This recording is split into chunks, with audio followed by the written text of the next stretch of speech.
When three arrogant bandits swaggered onto a quiet Texas farm, they thought they'd found an easy target. What they didn't know was that the soft-spoken farmer they underestimated had a past that would send chills down their spines. By the time they realized who he truly was, it was already too late. Let me tell you why this confrontation would change their lives forever. The scorching Texas sun hung high in the sky, casting long shadows over the dry, cracked earth of the sprawling Green Ridge farm. Its fields stretched endlessly, dotted with patches of hardy crops that stood resilient against the summer heat. At the heart of this land was a modest farmhouse with whitewashed walls, chipped from decades of wear, and a wide porch shaded by an ancient oak tree. On that porch sat a man who seemed as unassuming as the land itself.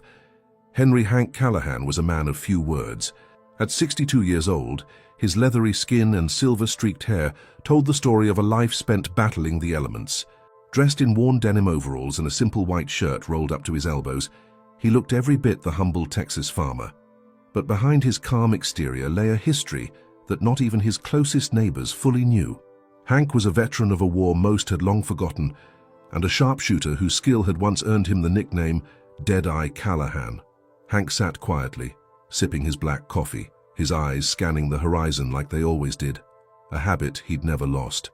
His faithful Australian shepherd, Rusty, lay at his feet, ears perked, as if mirroring his owner's alertness. Life on the farm was peaceful, and Hank had no complaints. But peace, as he knew, was fragile. That morning, three unfamiliar figures approached the property. Their dust-covered boots crunched against the gravel driveway, and their laughter carried an edge of arrogance. They were dressed like drifters, wide-brimmed hats, leather vests, and pistols hanging conspicuously from their belts. The leader, a burly man with a scar running down his cheek, stopped short of the porch and spat into the dirt. His name was Virgil Kane, and his reputation as a bandit preceded him. With him were his two lackeys, Slim, a wiry man with a crooked grin, and Clyde, whose sheer bulk seemed to overshadow his limited intelligence. Hank didn't move, only tilting his head slightly as his green eyes, piercing despite his age, sized them up. Rusty growled low, sensing the tension. Virgil stepped forward, his boots leaving deep impressions in the dust. "Well now, looks like we've found ourselves a quiet little place," Virgil drawled, his voice dripping with mockery. "What's a man like you doing out here all alone, old-timer?" Hank took another sip of his coffee, his movements deliberate. "Minding my own business," he replied evenly, his voice calm but firm. "And I'd suggest you do the same." The bandits laughed, their voices loud and grating against the serene backdrop of the farm.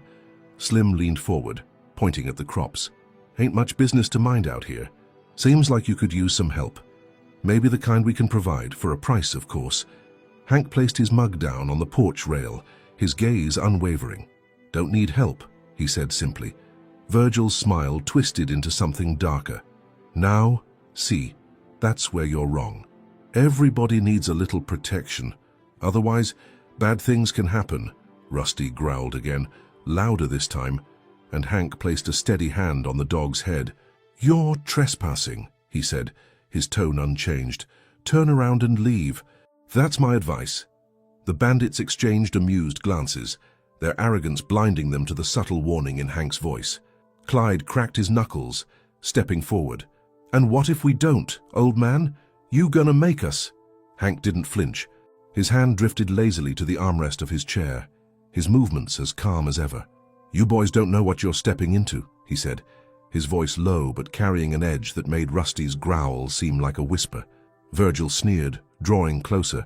"I'll tell you what we know. You're an old farmer with no backup and no way to stop us. So why don't you—" Before Virgil could finish, Hank stood. The sudden movement silenced the bandits, though his frame was lean. The way he carried himself spoke volumes. It was as if the years fell away in an instant, and in his place stood a man honed by years of precision and discipline. His piercing gaze locked onto Virgil, and the air between them seemed to shift. "You've made your point," Hank said softly, stepping off the porch. "Now let me make mine." The bandits' confidence faltered for the first time as they noticed how Hank's hand hovered just a little too close to his side, where an old, well-kept revolver hung in its holster. The weapon, like its owner, was unassuming at first glance but held a legacy none of them were prepared for. The farm fell silent, except for the sound of Rusty's low growl and the faint rustling of the wind through the crops. The tension was palpable, and for the first time, the bandits began to question if they had underestimated the quiet man before them. The silence stretched across the farm like a taut rope, each second pulling the tension tighter. Hank stood a few paces away from the porch, his hand resting lightly near the worn leather of his holster. Rusty was by his side, his stance protective, teeth bared just enough to glint in the sunlight. The three bandits, who had swaggered onto the property with mockery in their voices, now exchanged uneasy glances. Virgil Kane, the leader, forced a chuckle to cut through the tension, though it sounded more like a bark. "Well now, ain't this something? The old man's got some spunk." He turned to his companions. "Boys, looks like we got ourselves a real show today." Clyde, the burly one, cracked his knuckles, his grin revealing crooked yellow teeth. "Show or not, we can handle him. He's just one man." Slim, on the other hand, wasn't laughing. His eyes darted from Hank to the revolver resting on his hip. The firearm looked older than Hank himself, but something about the way Hank's hand hovered near it sent a chill crawling up Slim's spine. Virgil stepped closer, his boots crunching the gravel with deliberate slowness. "You think that old piece is gonna scare us?" he said, nodding toward Hank's revolver. "You're outnumbered, old-timer. Why don't you just save yourself some trouble and hand over whatever cash you got stashed in that little farmhouse of yours?" Hank tilted his head, his expression unchanging. "I don't think you're hearing me. Leave now, and you can walk away with your pride. Stay, and things might not go the way you planned." Virgil scoffed. "You're bluffing. You might have been something back in the day, but now, you're just a dusty old farmer with a lot of bark and no bite." The faintest of smirks tugged at the corner of Hank's lips. "Try me." That was it. The moment the balance shifted, Virgil's bravado gave way to frustration. With a snarl, he nodded to Clyde, who lumbered forward like an ox preparing to charge. "Teach this old fool a lesson." Clyde cracked his neck, his meaty fists clenched, as he stepped closer to Hank. "You're gonna regret talking to us like that, old man." Hank didn't move. His green eyes locked onto Clyde's, calm and unyielding. He waited until the man was within striking distance, his every muscle coiled like a rattlesnake ready to strike. In a blur of motion, Hank's hand snapped to his revolver. The sound of the hammer cocking echoed like a thunderclap, stopping Clyde dead in his tracks. The barrel of Hank's gun was pointed squarely at Clyde's chest, unwavering and steady as a steel bridge. "Take one more step and you won't take another," Hank said, his voice a low growl that carried the weight of decades of experience. Clyde froze, his bravado melting into confusion. He was big, strong, and used to intimidating his way through life, but something in Hank's eyes unnerved him. Those weren't the eyes of a frightened old farmer. They were the eyes of a predator who had seen far worse than Clyde could ever imagine. "Whoa, now," Virgil said, holding up his hands as if to defuse the situation. "No need to get trigger-happy, old man." Hank didn't lower his gun. "Rusty," he said sharply. The dog leapt forward, snarling and snapping at Clyde's legs, forcing the big man to stumble back with a startled yelp. Rusty herded Clyde back towards Slim and Virgil, standing his ground between them and Hank. "You've got one warning," Hank said, his tone icy. "Next time you won't get the chance to walk away." Slim, who had been inching toward his own gun, froze under Hank's gaze. "He's serious, Virgil," he muttered, his voice trembling. "This ain't just some old farmer." Virgil clenched his jaw, weighing his options. His pride told him to stand firm, to teach this man a lesson, but his instinct screamed that this was no ordinary standoff. "You're making a big mistake," Virgil said, his voice losing its edge. "I don't know who you're messing with." Hank finally lowered his gun, but the way he holstered it, fluid and precise, spoke volumes. "No, son," he replied. "You don't know who you're messing with." The wind rustled through the crops, carrying Hank's words across the silent farm. For a moment, it seemed the bandits might retreat, but Virgil, driven by wounded pride, wasn't ready to back down entirely. "You've got guts, I'll give you that," he said. "But we're not done here. We'll be back, old man. And next time we won't be so friendly." Hank stepped back onto his porch, his calm demeanor unchanged. "Come back if you like," he said, settling back into his chair. "Just be ready for what you'll find." Rusty barked once, a sharp sound that sent the bandits retreating toward their horses. As they mounted and rode off, Virgil cast one last glare over his shoulder, silently vowing to make good on his threat. Hank watched them disappear into the horizon, his hand absently scratching behind Rusty's ears. He knew this wasn't the end, but he also knew he was ready for whatever came next. The war he'd left behind years ago wasn't over. Not yet. The day moved on, but the encounter lingered like a storm cloud over Hank's farm. The sun dipped toward the horizon, casting long shadows across the fields as Hank prepared for the evening. He worked quietly, his movements deliberate, but his mind churned with thoughts of the bandits. Rusty stayed close, his ears twitching at every sound. The dog seemed to sense the tension in the air, mirroring Hank's vigilance. As the evening settled in, Hank moved to the barn to finish feeding the animals. The comforting sounds of shuffling hooves and the rustle of hay filled the space, but an uneasy stillness lay just beyond the barn doors. Hank couldn't shake the feeling that the bandits weren't gone for good. Men like Virgil Kane didn't take humiliation lightly. Hank had seen their type before, prideful, reckless, and dangerous when cornered. He also knew they wouldn't come back empty-handed. As he finished up, Hank paused at the barn door, looking out over his property. The distant tree line was bathed in the amber glow of the setting sun, but something about the scene felt wrong.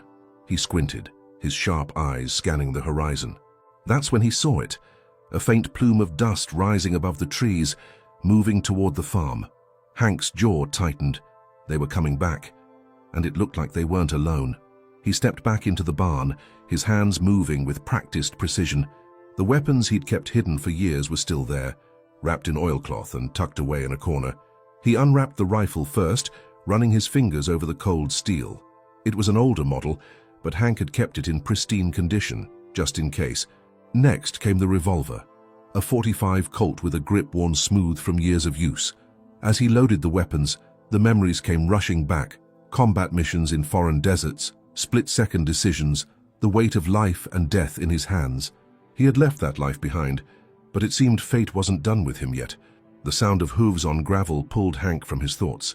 He peered through the small barn window and counted 6 riders, their silhouettes dark against the fading light.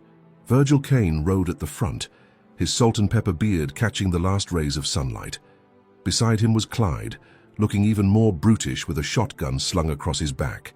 Slim rode just behind them, his nervous energy almost palpable. 3 more men, equally rough-looking, brought up the rear. Hank let out a slow breath. He had hoped they wouldn't push their luck, but here they were, proving just how wrong he'd been. Rusty growled low in his throat, his hackles rising. "Easy, boy," Hank murmured, patting the dog's head. "We'll handle this." As the riders approached the farmhouse, Virgil dismounted with exaggerated care, as if mocking the quiet of the setting. He gestured for his men to do the same, and together they spread out, their movements calculated to intimidate. "Hank!" Virgil called, his voice carrying through the still evening air. "We're back, just like I said. Hope you've had time to think about what's good for you." Hank stepped out from the barn, his rifle resting casually in his hands. His presence alone was enough to halt the bandits in their tracks. Even in the dim light, there was an unmistakable authority in his stance, a quiet warning that none of them missed. "I told you to stay away," Hank said, his tone even but firm. "You had your chance to leave this place with your heads held high. You didn't take it." Virgil smirked, but it didn't reach his eyes. "And you think you can stop us? Look around, old man. It's 6-1. Hank's lips twitched in what might have been a smile. "You should have brought more." The words hung in the air, a challenge wrapped in quiet confidence. For a moment, the bandits hesitated, the weight of Hank's reputation pressing down on them like a physical force. Slim shuffled nervously, his hand hovering near his holster, but Virgil barked a command to keep him in check. "You think you're untouchable because you were somebody once," Virgil said, stepping closer. "But time catches up with everyone. You're just an old man clinging to memories." Hank took a step forward, his rifle steady in his hands. "You're right," he said. "Time does catch up with everyone. Looks like it's caught up with you tonight." Before Virgil could respond, Rusty's growl deepened, a warning of the danger just moments away. Hank's words weren't empty. They were a prelude to the storm he was about to unleash. The tension broke like a snapped wire as the bandits drew their weapons. Hank moved with a speed and precision that belied his age, his rifle firing before any of them could react. The first shot struck the ground at Virgil's feet, scattering gravel and forcing him to stumble back. "Next one doesn't miss," Hank said, his voice a calm promise. The bandits froze, their earlier bravado replaced by the dawning realization that they had severely underestimated their opponent.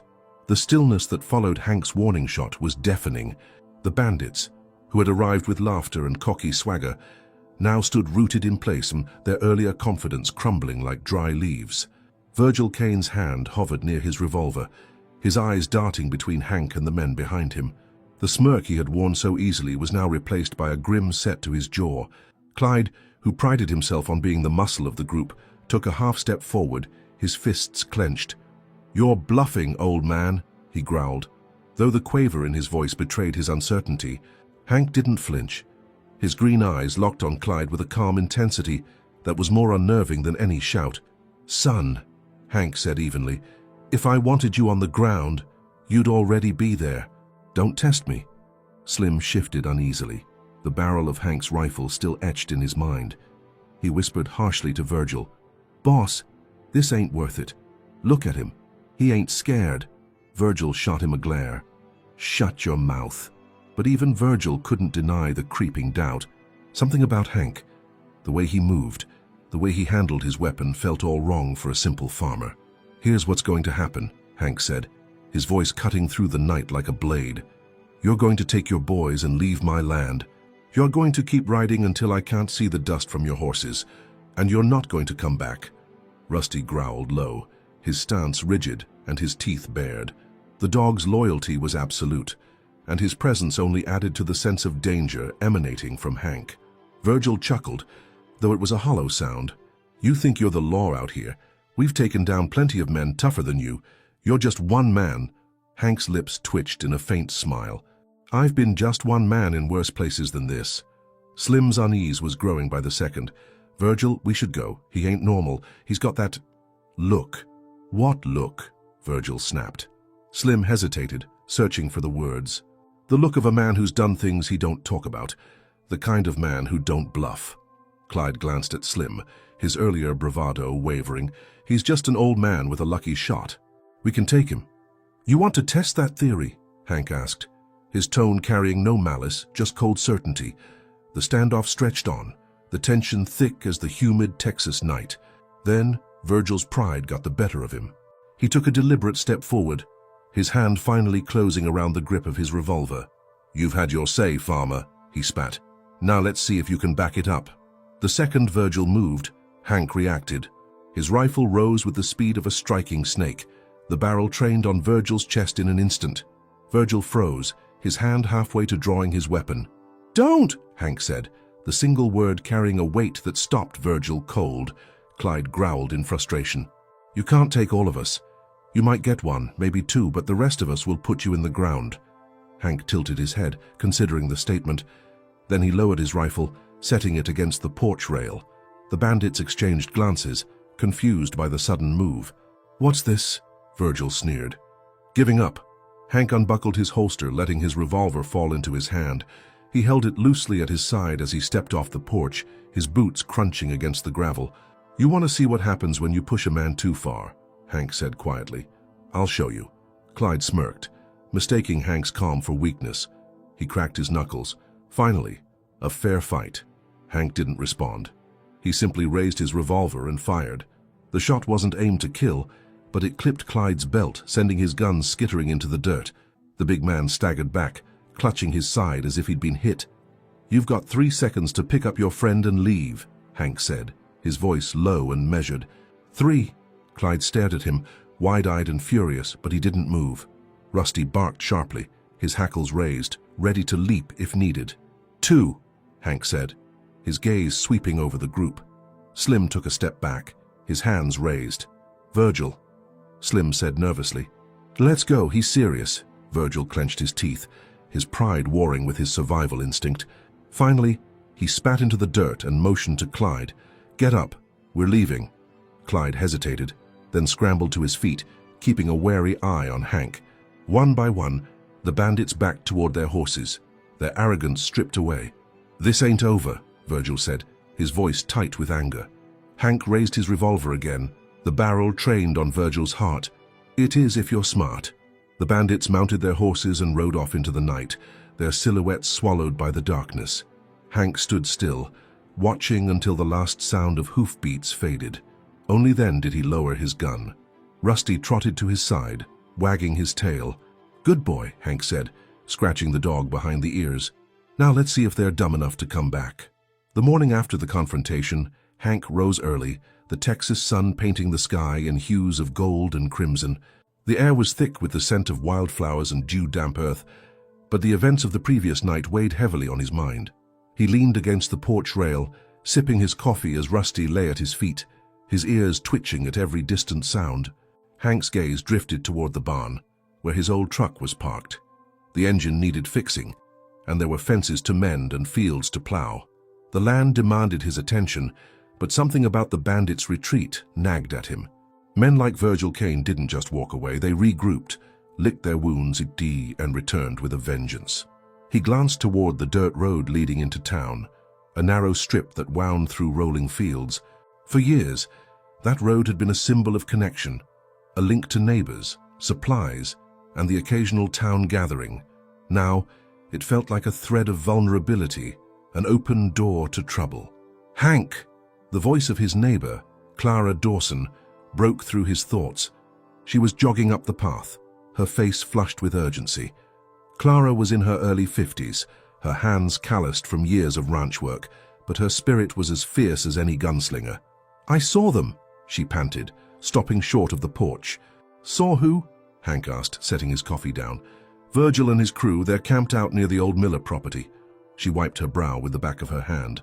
"They've been asking around about you. It doesn't sound good." Hank nodded, the confirmation settling like a stone in his chest. "I figured as much." Clara frowned. "What are you going to do? You know they'll come back." Hank's expression hardened. "If they do, they'll find out the hard way why they shouldn't have."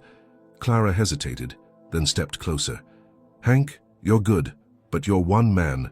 If they bring reinforcements—" "I've handled worse," Hank interrupted, his voice calm but resolute. "But I appreciate you letting me know." Clara's eyes searched his face for a moment before she sighed. "Just don't try to do everything alone, all right? There are folks around here who'd stand with you if it came to that." Hank offered her a faint smile. "I'll keep that in mind." As Clara departed, Rusty barked softly, his gaze fixed on the horizon. Hank followed the dog's line of sight and saw a plume of dust rising in the distance. His grip tightened on the porch rail. Visitors, and from the looks of it, they were in a hurry. Minutes later, a sleek black car pulled up in front of the house, the engine purring like a predator. The driver's door opened, and out stepped a man in a tailored suit that seemed as out of place as a snowstorm in July. His polished shoes crunched against the gravel as he approached. "Hank Monroe?" the man asked, his voice smooth and professional. Hank eyed him warily. "Depends who's asking." The man extended a hand. "Name's William Harlan. I work for the Texas Land and Agricultural Association. We're looking into some irregularities in this area." "Irregularities," Hank repeated, not taking the offered hand. Harlan withdrew it with a practiced smile. "Yes, we've received reports of trespassing, intimidation, and potential land disputes. I understand you had an encounter with a certain Virgil Kane last night." Hank's eyes narrowed. "How do you know about that?" "We have our ways," Harlan replied smoothly. "Virgil and his crew have been causing problems all over the region. We're compiling evidence to build a case against them, but we can't do it without cooperation from folks like you." Hank crossed his arms. "And what's your angle in all this? You don't look like the kind of man who gets his hands dirty unless there's a payday involved." Harlan chuckled. "You're sharp, Mr. Monroe. Yes, the association has interests in protecting its members, but I'm also here to ensure justice is served. Men like Virgil thrive because good people stay silent." Hank studied him for a long moment. "What do you need from me?" "Testimony, for starters," Harlan said. "And if you've got any evidence, witnesses, recordings, anything that ties them to illegal activity, it could make a world of difference."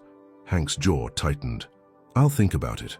Harlan nodded, slipping a business card from his pocket and placing it on the porch rail. "Fair enough, but don't think too long. Men like Virgil don't wait for permission to strike back." As Harlan returned to his car, Rusty growled softly, sensing Hank's unease. Hank picked up the card, turning it over in his hand.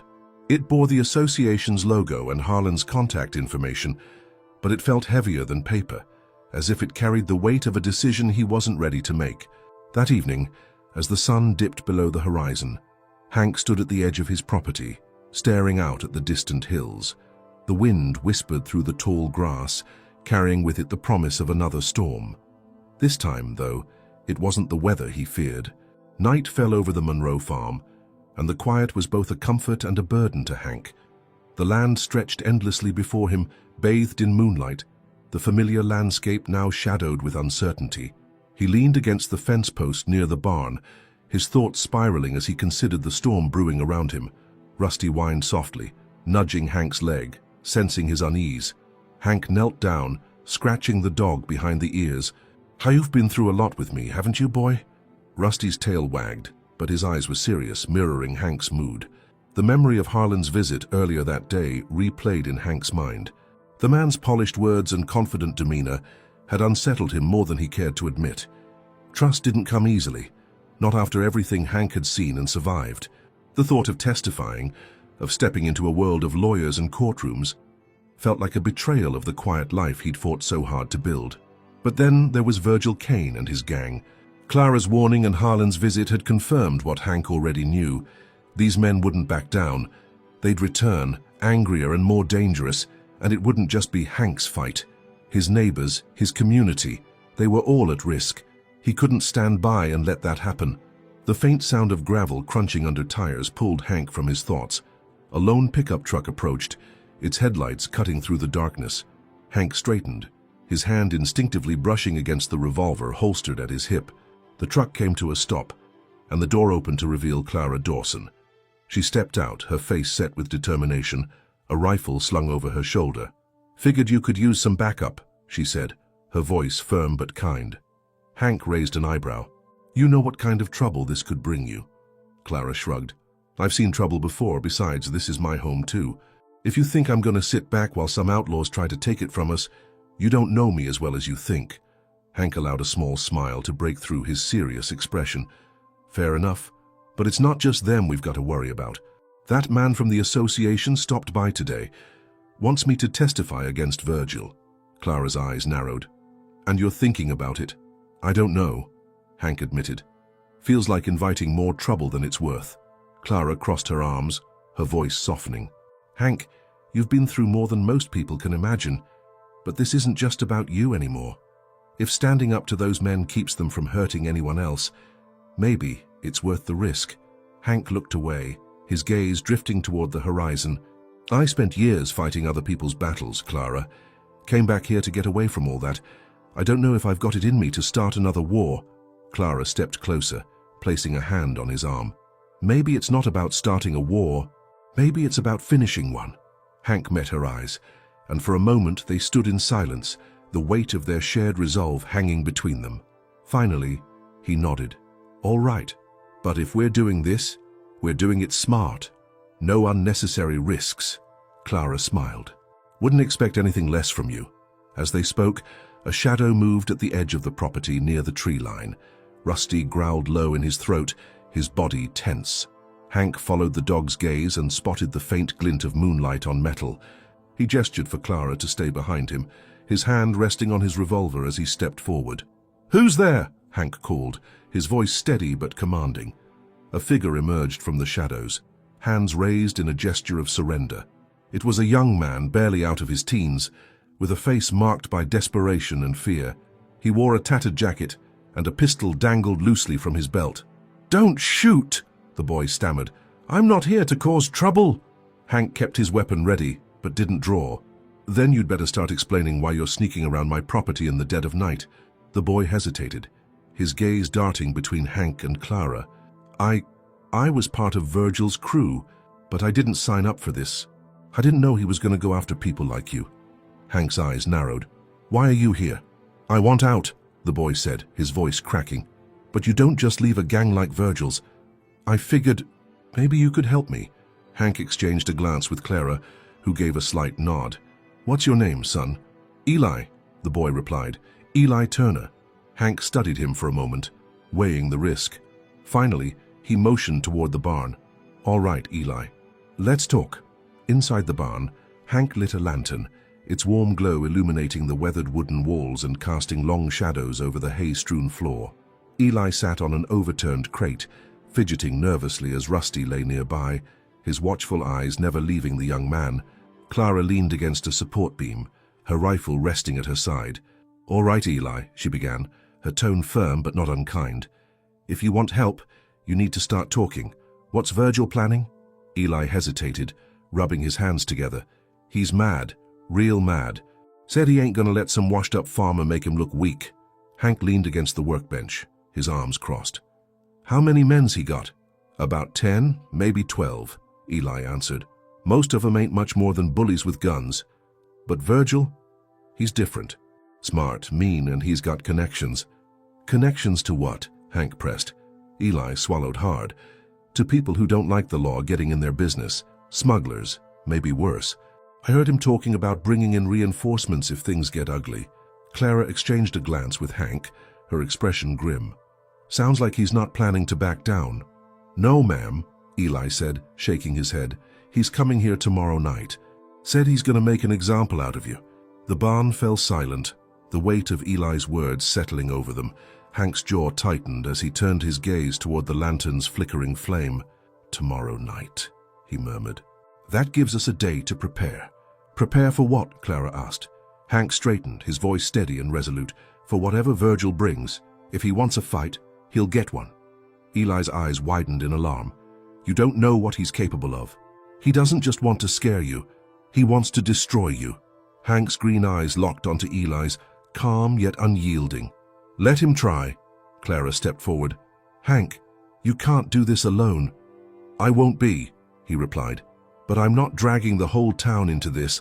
It's my fight." "It's not just your fight," Clara shot back. "You heard him. He's not stopping with you. If we don't take a stand, he'll keep going." Eli's voice trembled as he spoke.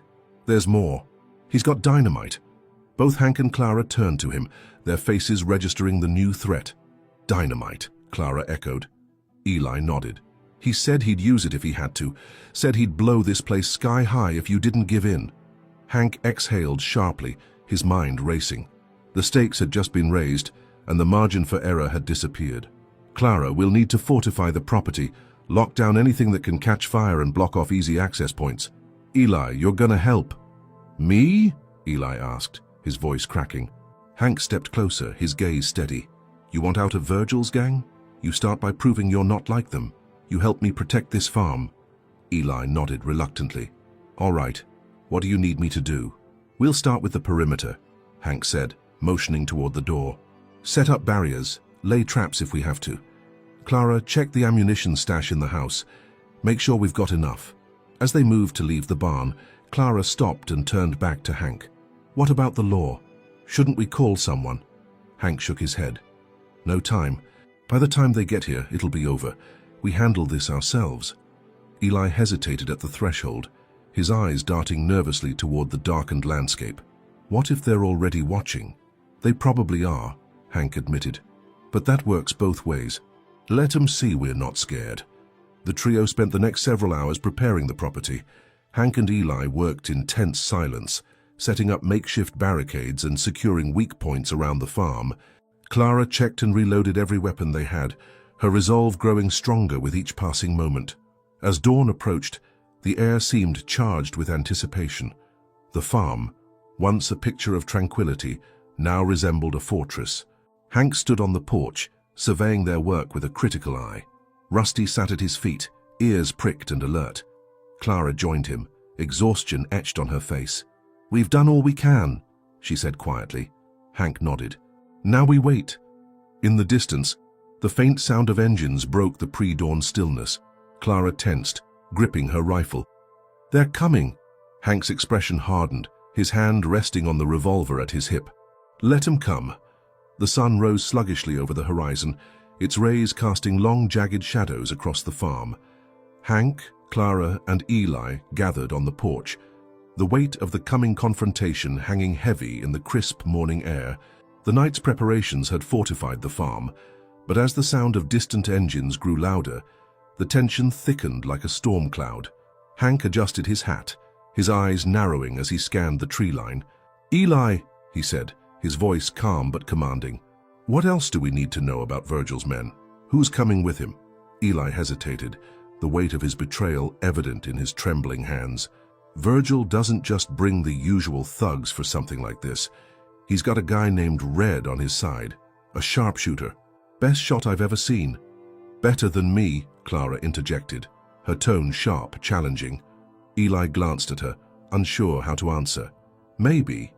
He's fast, and he doesn't miss." Clara exchanged a look with Hank, her jaw tightening. "So I guess we'll see about that. What else?" Hank pressed. "There's Buck," Eli continued, shifting uncomfortably. "He's the muscle.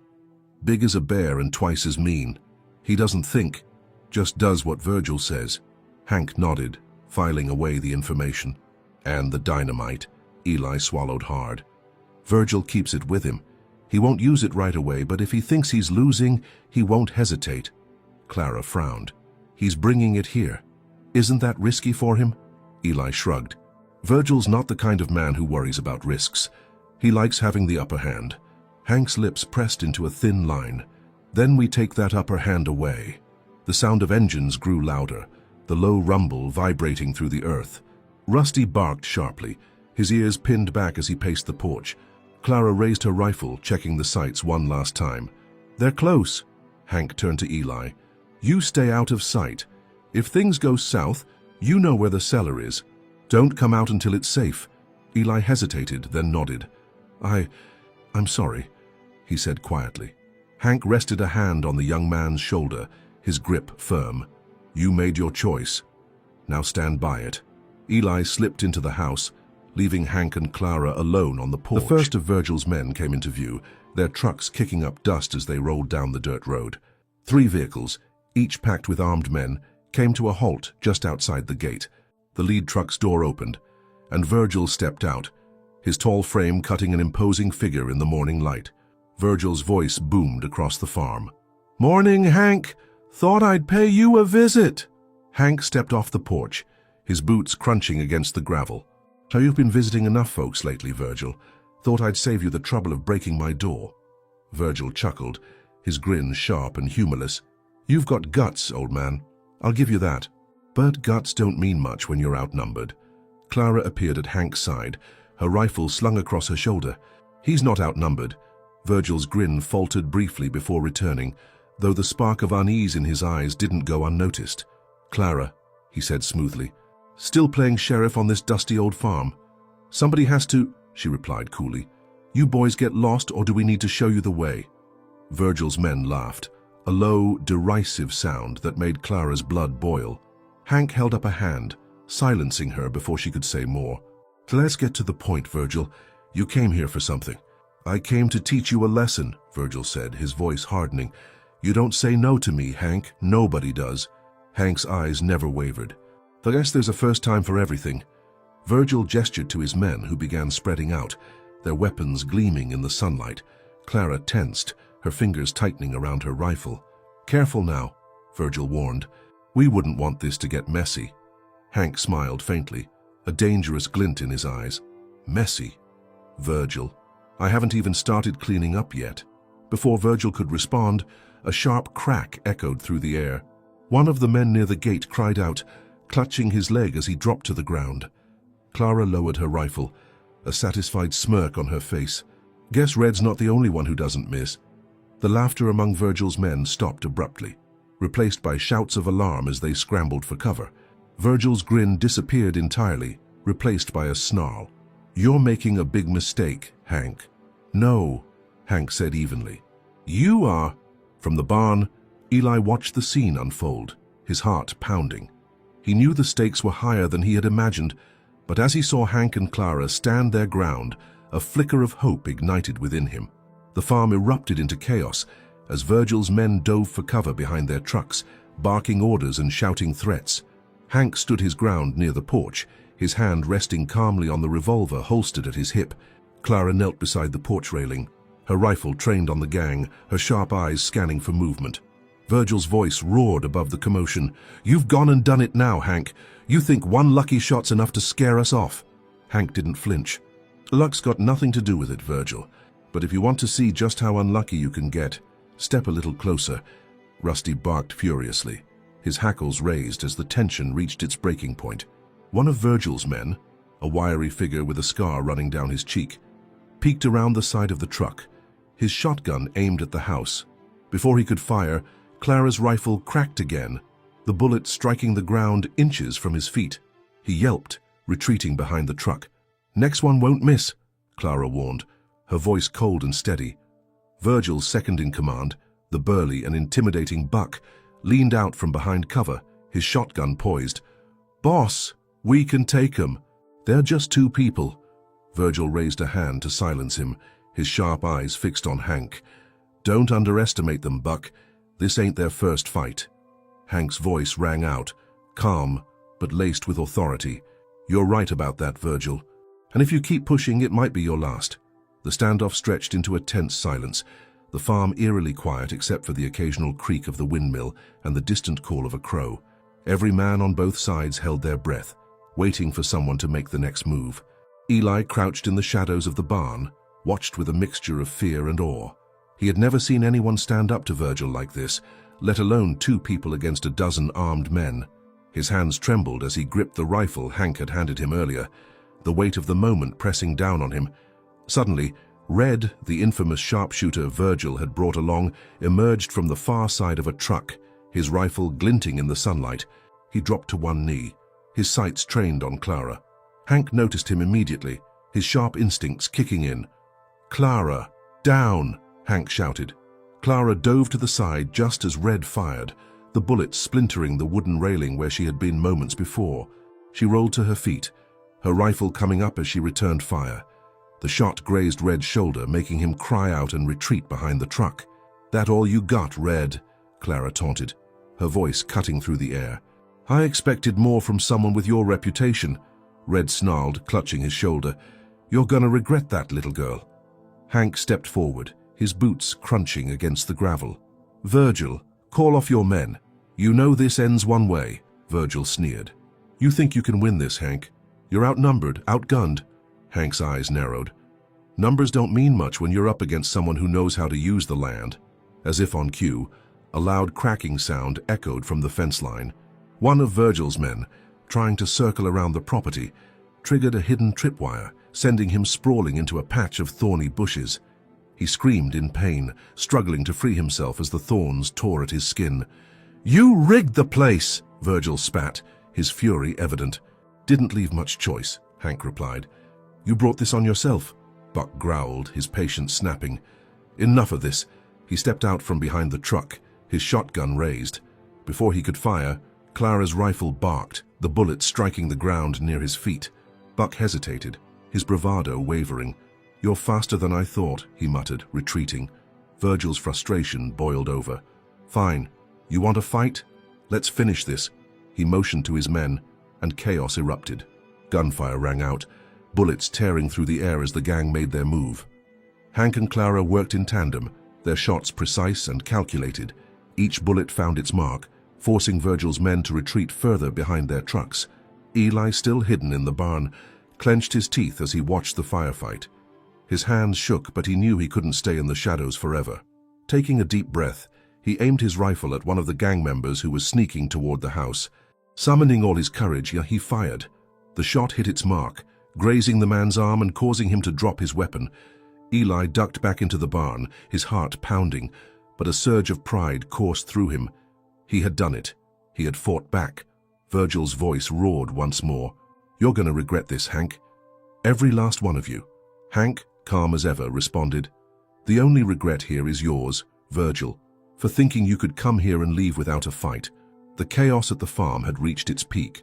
Gunfire echoed across the fields, mingling with the shouts and curses of Virgil's gang as they desperately tried to regain control of the situation. Dust and smoke filled the air, adding an almost apocalyptic feel to the battleground. Despite the overwhelming odds, Hank and Clara held their ground with a composure that only years of experience and grit could provide. Virgil crouched behind one of the trucks, his face contorted in frustration and rage.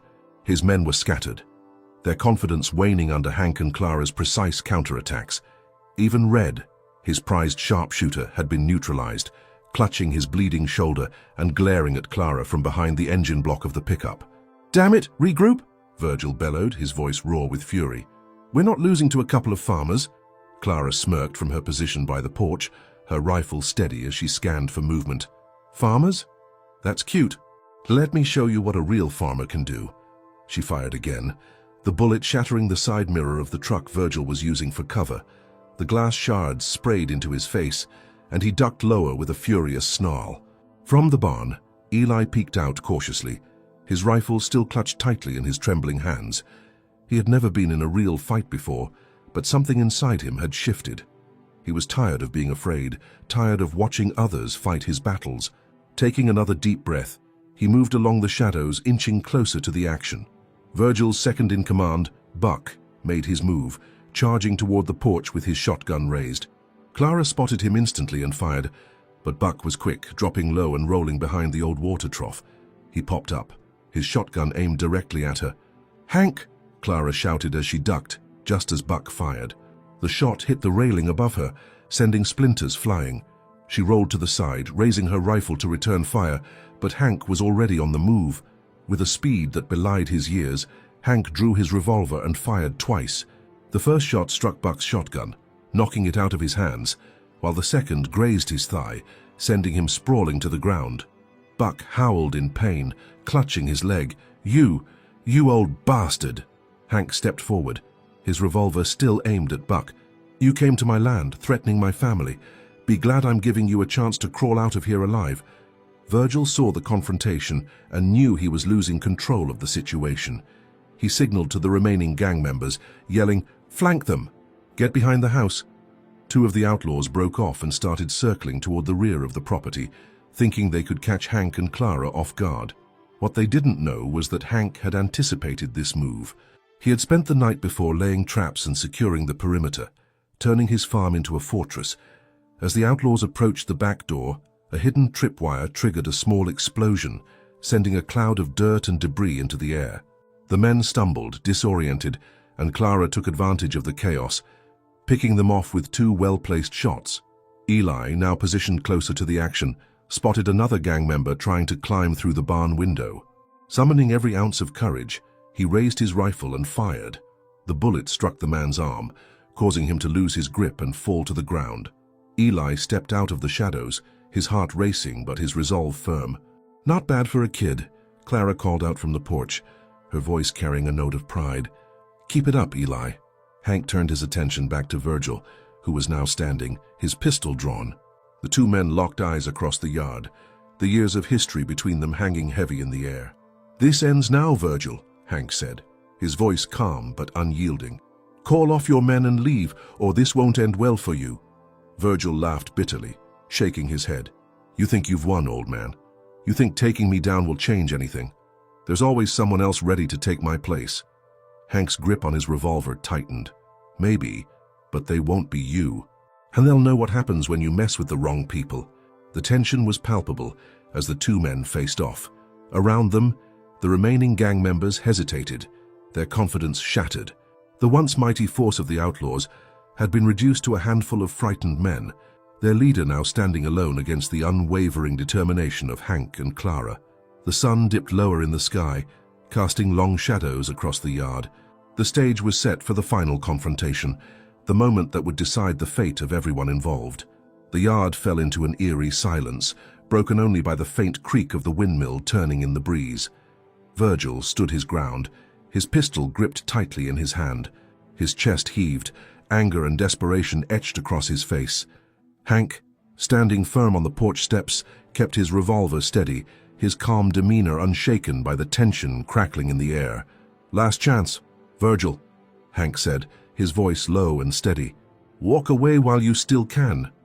Virgil's eyes darted around the farm, taking in the devastation. His men were scattered, their weapons abandoned or clutched in trembling hands.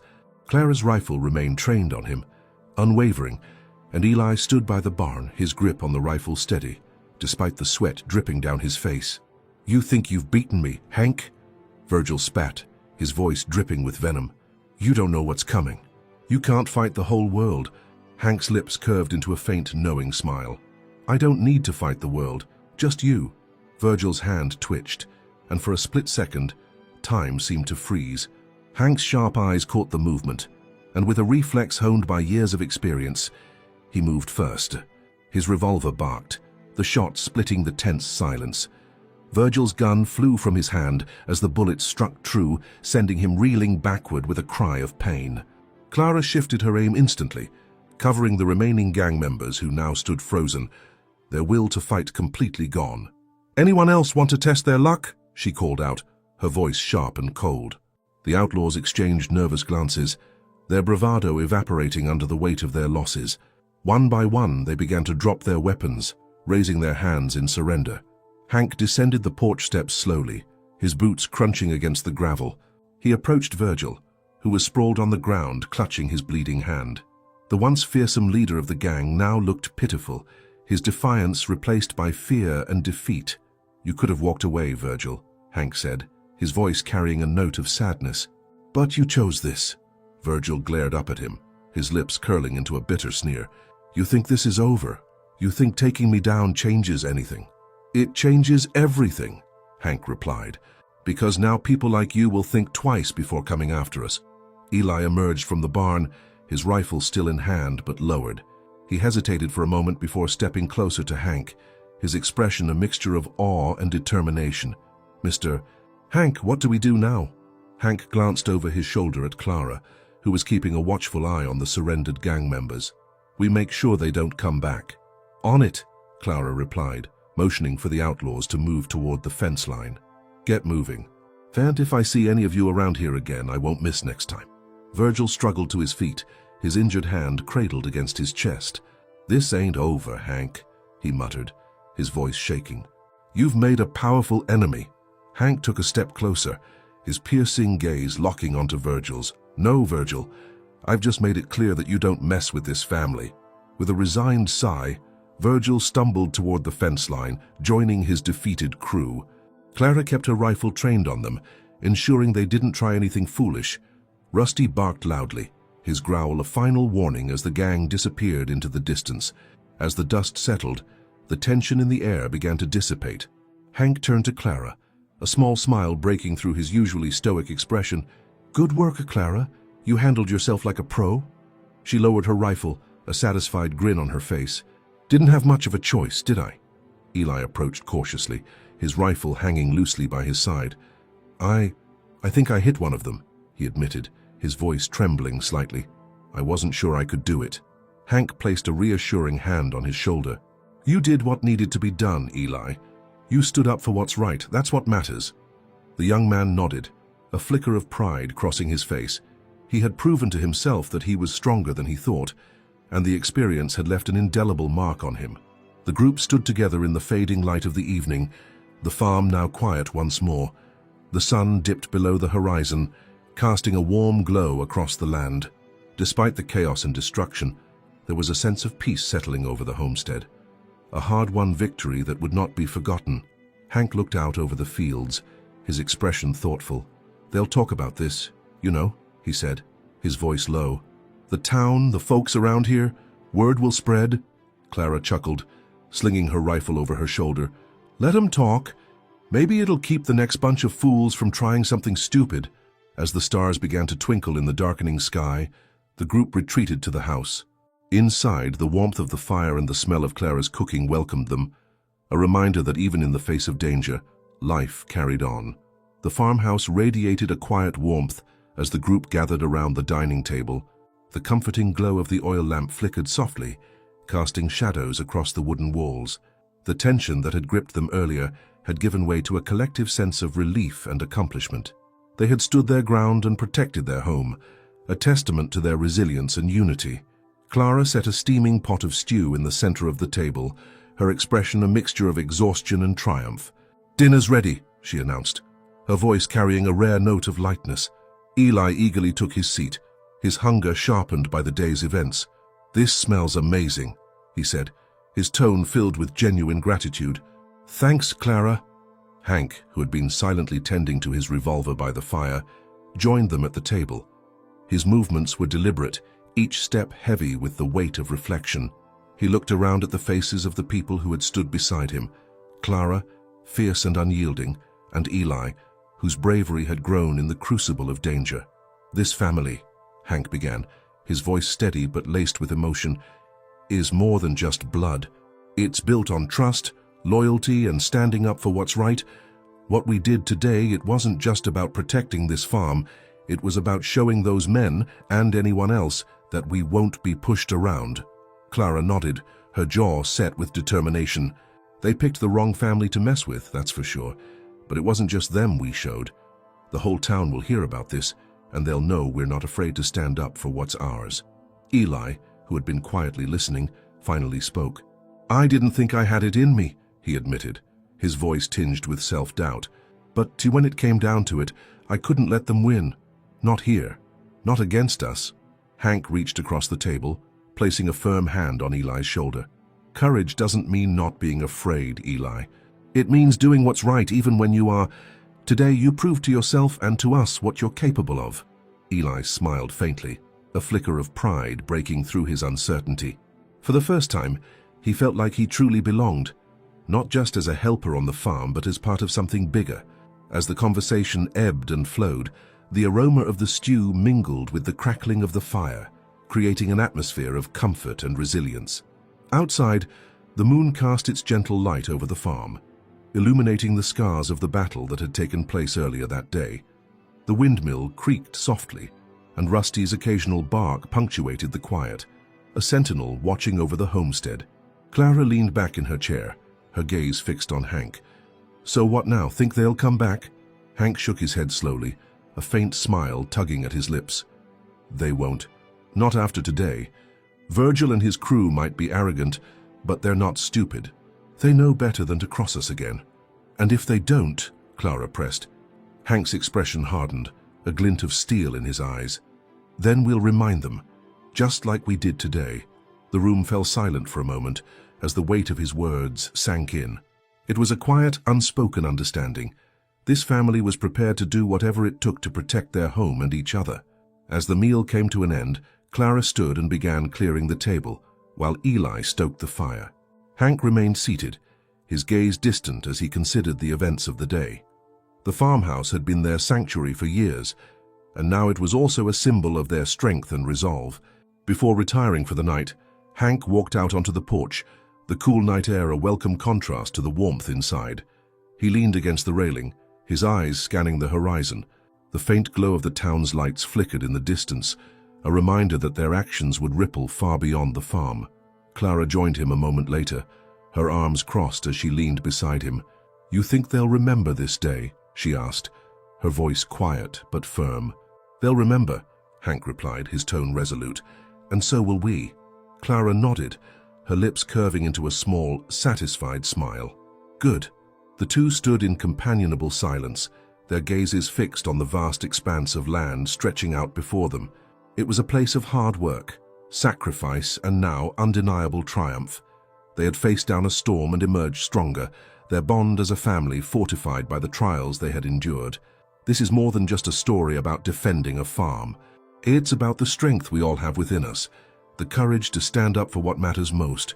If this tale inspired you, hit that subscribe button and join us for more stories of resilience and triumph. Don't miss our next video. It's one you won't want to miss.